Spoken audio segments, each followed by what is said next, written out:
So today I'm going to talk about how our mindsets matter in virtually every facet of our lives. But I want to begin by telling a story about a group of researchers in Italy.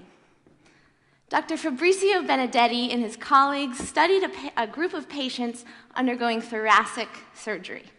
Now, what you should know about thoracic surgery is that it's a very invasive procedure. Patients are put under anesthesia while the surgeons make major incisions into the muscles of the sides and the back in order to gain access to their heart and to their lungs. Now, about an hour after the anesthesia fades away, the pain starts to set in. Fortunately, the patients are given strong doses of morphine sulfate, a powerful painkiller. This is routine treatment for thoracic surgery, but Dr. Benedetti and his colleagues made a few subtle tweaks.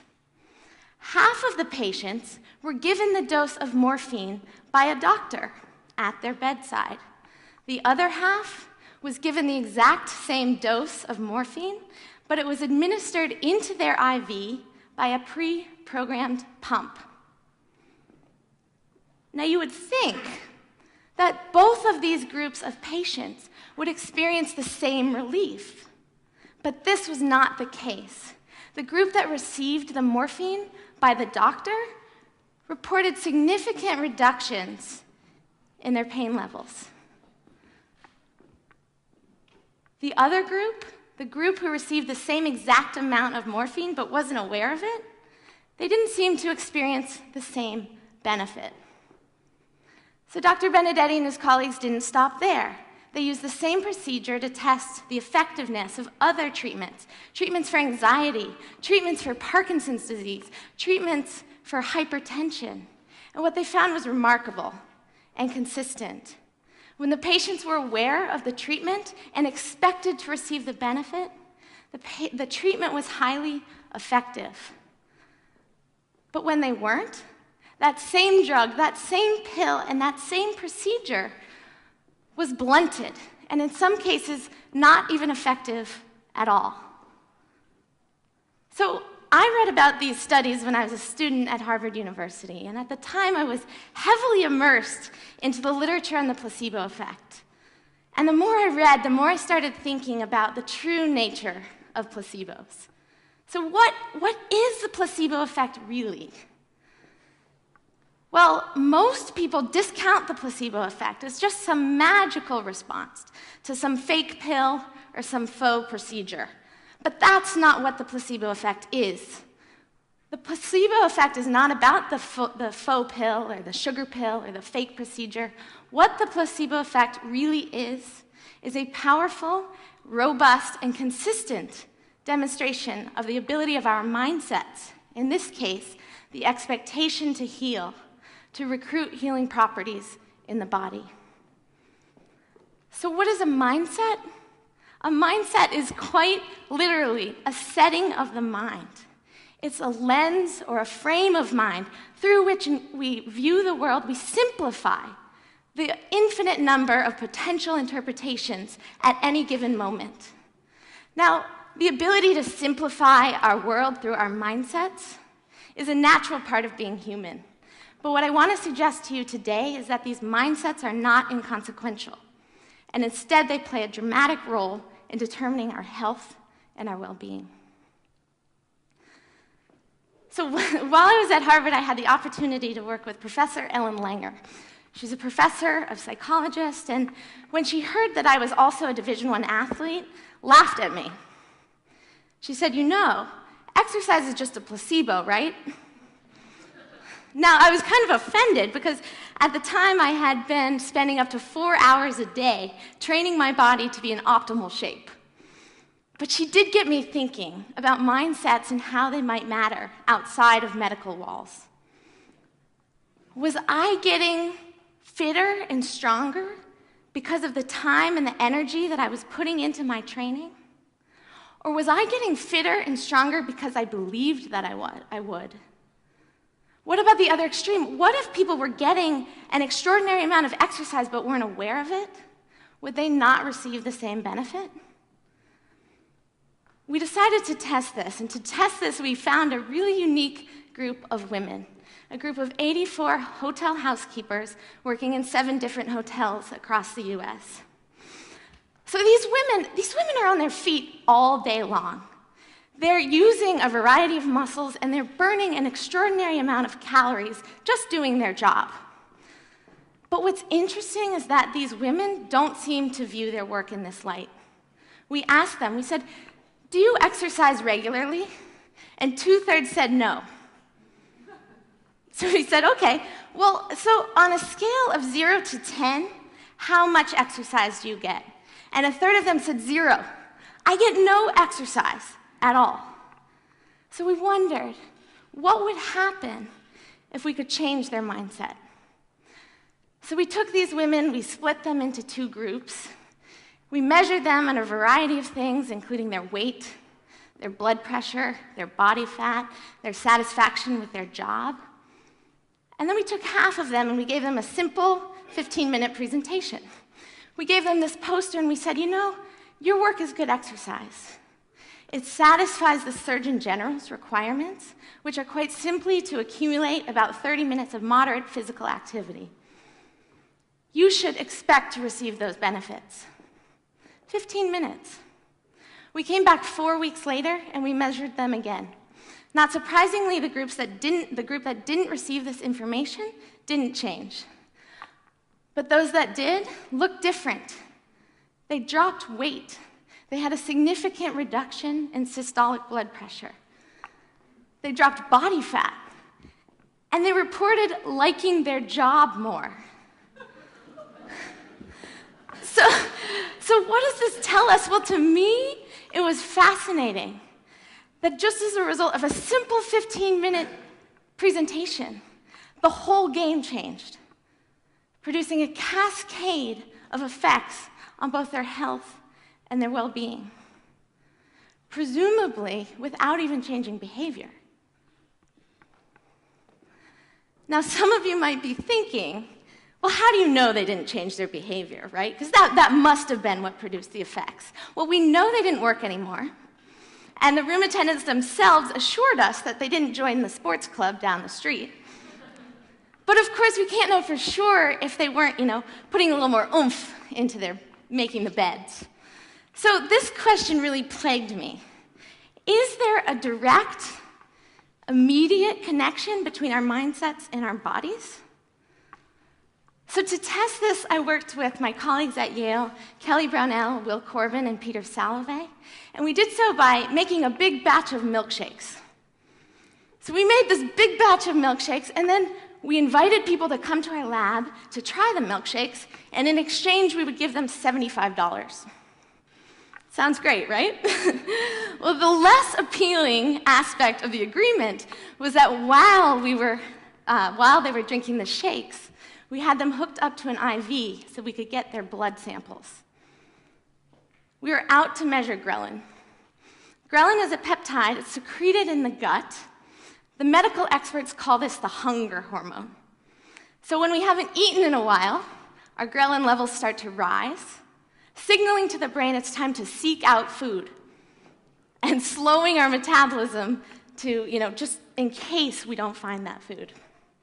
Now, say we go out, we find and we devour a milkshake, a hamburger, some French fries, our ghrelin levels drop, signaling to our brain, time to stop eating, and revving up the metabolism so we can burn the food that was just consumed.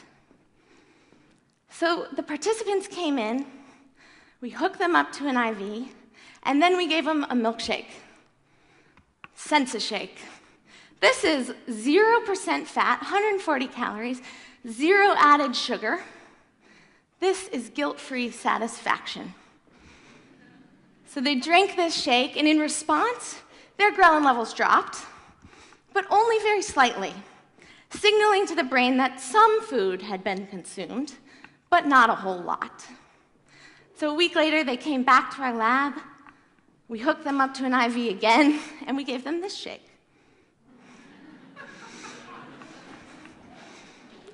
620 calories, 30 30 grams of fat, 56 grams of sugar. Now this is decadence you deserve. And in response to this shake, their ghrelin levels dropped again, but this time at a significantly steeper rate, about 3 times more than the shake they had before. Now, this would make good sense to any metabolic nutritionist who understands that the drop in ghrelin is proportional to the amount of calories consumed. But there was a catch. In this study, even though the participants thought they had consumed the sensible shake and the indulgent shake, in reality, we gave them the exact same shake at both time points. So what does this tell us? Well, just as in the case when the same amount of morphine produced more or less of an effect depending on our awareness, and just as in the case when the same amount of exercise produced more or less of a benefit depending on how it was construed, here again, our mindsets proved to matter.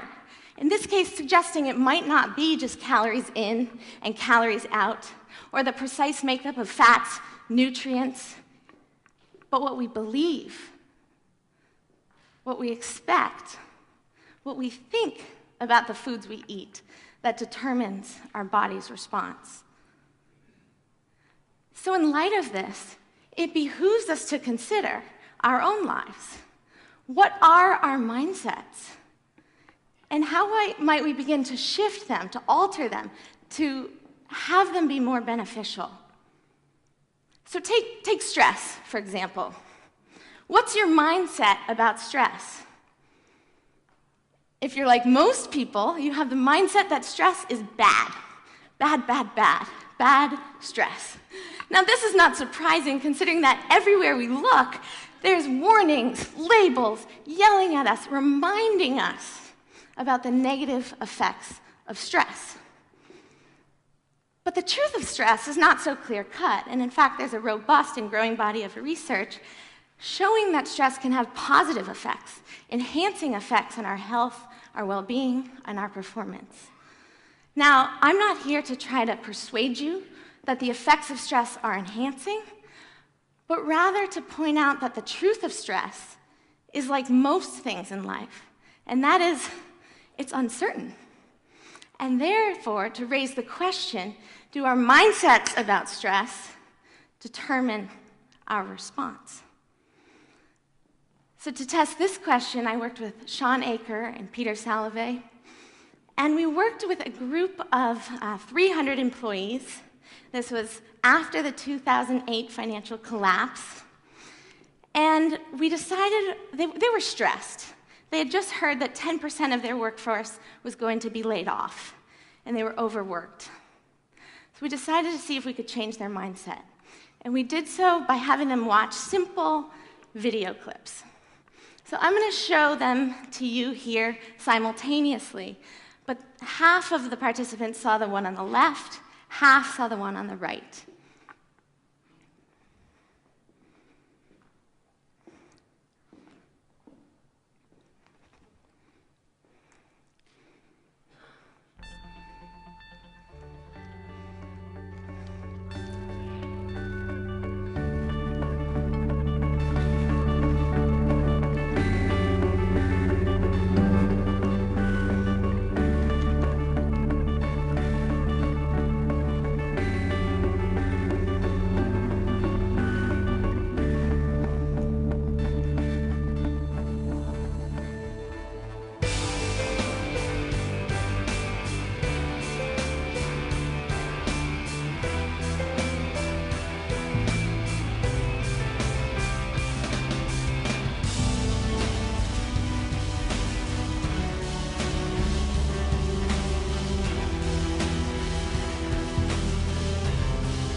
So you get the point, yes?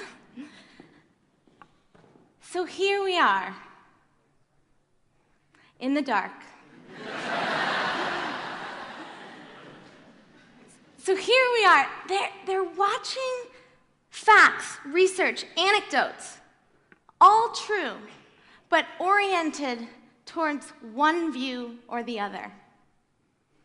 And what we found was interesting. Those who watched these simple 3-minute video clips before the bell rang, before their job began, over the course of the next few weeks reported fewer negative health symptoms, fewer backaches, less muscle tension, less insomnia. And they also reported a higher level of engagement and performance at work. So at this point, I've presented 4 studies that demonstrate the power of mindset in medicine, in exercise, in diet, and in stress. There are many other very talented scholars tackling this phenomena as we speak.